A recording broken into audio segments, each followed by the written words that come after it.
जय हिंद। देखिए, इस वीडियो में हम समझने का प्रयास करेंगे कि सीआरआर अर्थात नकदी आरक्षित अनुपात क्या होता है। सीआरआर, जिसका full form cash reserve ratio, जिसे हिंदी में हम नकदी आरक्षित अनुपात कहते हैं, हम समझने का प्रयास करेंगे कि ये सीआरआर भारतीय अर्थव्यवस्था में यूज किए जाने वाला वर्ड सीआरआर होता क्या है। देखिए, वाणिज्यिक बैंकों के पास कुल जितना भी पैसा जमा के रूप में होता है, उसका एक निश्चित हिस्सा उन्हें रिजर्व बैंक के पास जमा रखना अनिवार्य होता है। यह एक निश्चित प्रतिशत या अनुपात में होता है, अर्थात कुल जमा का कुछ प्रतिशत जो आरबीआई द्वारा फिक्स किया जाता है, वह रिजर्व बैंक के पास वाणिज्यिक बैंकों को रखना होता है। वाणिज्यिक बैंकों की ओर से रिजर्व बैंक के पास रखे जाने वाले इस हिस्से कुल जमाओं के प्रतिशत या अनुपात को ही नकदी आरक्षित अनुपात या सीआरआर कैश रिजर्व रेशियो कहते हैं। हम इसको आगे एग्जाम्पल के साथ समझने का प्रयास करेंगे। आइए हम इसको और आगे देखते हैं। ये जमाएं रिजर्व बैंक के पास बैंकों के चालू खाता में जमा रहती है। देखिए, जैसे हमारा और आपका चालू खाता और सेविंग खाता होता है, ठीक उसी प्रकार बैंक का भी आरबीआई के पास चालू खाता होता है। ये सीआरआर उन्हें उसी चालू खाता में रखना पड़ता है। सामान्य चालू खाता की तरह ही रिजर्व बैंक इस जमा पर वाणिज्यिक बैंक को किसी तरह की ब्याज नहीं देता है, अर्थात जो आरबीआई के पास वाणिज्यिक बैंक अपने चालू खाता में सीआरआर जो निश्चित अनुपात में रखते हैं, उस पर आरबीआई उन्हें कोई ब्याज नहीं देता है।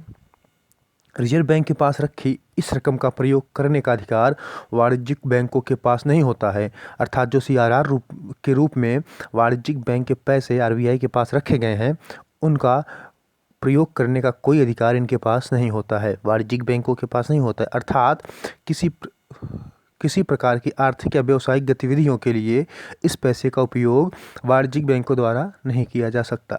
वाणिज्यिक बैंक इस हिस्से को उद्यमियों या सामान्य लोगों को उधार कर्ज के रूप में भी नहीं दे सकते, अर्थात वो किसी भी प्रकार का प्रयोग इस सीआरआर के रूप में रखे गई जमा पर नहीं कर सकते हैं। न वो उद्यमियों को दे सकते हैं लोन के रूप में, न ही सामान्य लोगों को दे सकते हैं। वह आरबीआई के पास चालू खाता में जमा के रूप में सीआरआर के रूप में पड़ा रहेगा। यह नियम इसलिए बनाए गए हैं। देखिए, सीआरआर नियम क्यों बनाए गए हैं, इसका एक प्रमुख कारण तो तरलता को मैनेज करना है, और दूसरा कारण यह भी है कि यदि किसी भी वक्त किसी भी बैंक में बहुत बड़ी तादाद में जमाकर्ताओं को रकम निकालने की ज़रूरत पड़े, तो बैंक पैसा चुकाने से मना न कर सके। देखिए, सबसे बड़ा कारण और जो सबसे बड़ा ये वजह है यह सीआरआर रखने का, ये है तरलता को मैनेज किया जाता है। कैसे मैनेज किया जाता है? जब तरलता अधिक होता है तो आरबीआई कैश रिजर्व रेशियो को बढ़ा देता है, और जब तरलता कम करनी होती है तो घटा देता है। अर्थात जब मार्केट में तरलता को बढ़ानी होती है तो सीआरआर घट जाता है, और मार्केट में तरलता को कम करना होता है तो सीआरआर बढ़ा दिया जाता है। और दूसरा एक प्रमुख कारण यह भी है, ये बहुत प्रमुख तो नहीं लेकिन प्रमुख कारण ही है, कि यदि कभी जमाकर्ताओं को बड़ी रकम की आवश्यकता पड़ जाए तो बैंक उसे चुकाने से मना न कर सके कि हमारे पास पैसे नहीं हैं।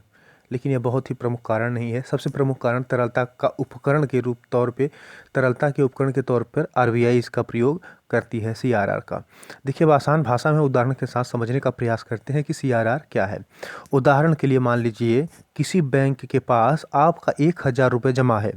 मान लिया कि इस समय 10% सीआरआर का नियम लागू है, अर्थात आरबीआई ने कहा है कि 10% सीआरआर रखना होगा आरबीआई के पास सभी बैंकों को।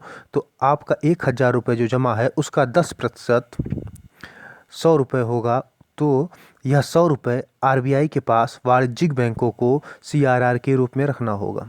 अर्थात आपके जमा 1,000 रुपये पे जब आरबीआई सीआरआर 10% लगाएगी तो बैंकों को 100 रुपये आरबीआई के पास सीआरआर के रूप में रखना पड़ेगा। आपका बैंक इस 100 रुपये को किसी प्रकार की व्यावसायिक गतिविधियों या कर्ज देने या निवेश वगैरह किसी भी आवश्यक या उद्योग के लिए प्रयोग नहीं कर सकता। ये 100 रुपये आपके बैंक की ओर से रिजर्व बैंक के पास उपलब्ध चालू खाते करंट अकाउंट में अनिवार्य जमा के रूप में बने रहेंगे। याद रखिए, इससे आप पर कोई फर्क नहीं पड़ेगा। आपके 1,000 रुपये आपके रहेंगे, लेकिन यह बैंकों को आरबीआई के पास रखना पड़ेगा। आपका 1,000 रुपये आप उसका हमेशा जो भी चाहे प्रयोग कर सकते हैं, लेकिन आपके इस 1,000 रुपये में से 100 रुपये पर बैंक कोई बिजनेस या कोई अपने प्रयोग में नहीं ले सकते। देखिए, हमारे और आपके पैसे से ही बैंक अपना बिजनेस करती है, तो हम पर या आप पर, आपकी जमाओं पर इसका कोई फ़र्क नहीं पड़ेगा। ये बैंक को अपने पास से रखना होगा। ये एग्जाम्पल के लिए हम समझा रहे हैं। आपकी जमा में से बाकी जो 900 रुपये आपके बैंक के पास रखे गए हैं, उनका प्रयोग वह व्यवसायिक गतिविधियों, कर्ज देने या निवेश वगैरह के लिए कर सकता है। देखिए, सीआर घटने व बढ़ने का क्या प्रभाव पड़ता है। जैसे हमने बताया कि तरलता के उपकरण के तौर पे आरबीआई द्वारा प्रयोग किया जाता है। देखिए, हम समझते हैं कि घटने और बढ़ने, सीआरआर के घटने और बढ़ने पर क्या प्रभाव पड़ता है। जब रिजर्व बैंक सीआर ज़्यादा करता है तो बैंकों को अपनी जमाओं का ज़्यादा हिस्सा रिजर्व बैंक के पास रखना पड़ता है। अर्थात जितना वो बढ़ा देगा उतना ज़्यादा आरबीआई के पास बैंकों को अपनी जमा का हिस्सा रखना पड़ेगा। बैंकों के पास अपनी जमाएं कम हो जाती हैं, जिससे जमा कम हो जाती है। जैसे मान लीजिए 1000 पे 10% करेगा तो 100 रुपये रखना पड़ेगा, और यदि बढ़ा के 20% कर जाएगा तो 200 रखना पड़ेगा। तो इनका अपने जमाओं का जो रकम है वह कम हो जाती है, और वे उद्यमियों और सामान्य लोगों को कम मात्रा में कर्ज देने में सक्षम होते हैं। तब वे उद्यमियों या सामान्य लोगों को कर्ज कम देंगे, क्योंकि जमा के रूप में ज़्यादा वो पैसा आरबीआई के पास रख देंगे। व्यावसायिक गतिविधियों और निवेश प्रयोजनों में कम धन खर्च करने की स्थिति में होते हैं। इससे अर्थव्यवस्था में तरलता कम हो जाती है। इससे महंगाई को नियंत्रित करने में मदद मिलती है। और जब तरलता को बढ़ानी होती है तो ये सीआरआर को कम कर देते हैं।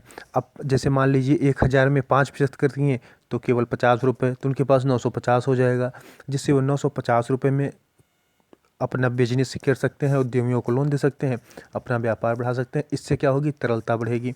हम अगले वीडियो में देखेंगे तरलता क्या होती है। जय हिंद।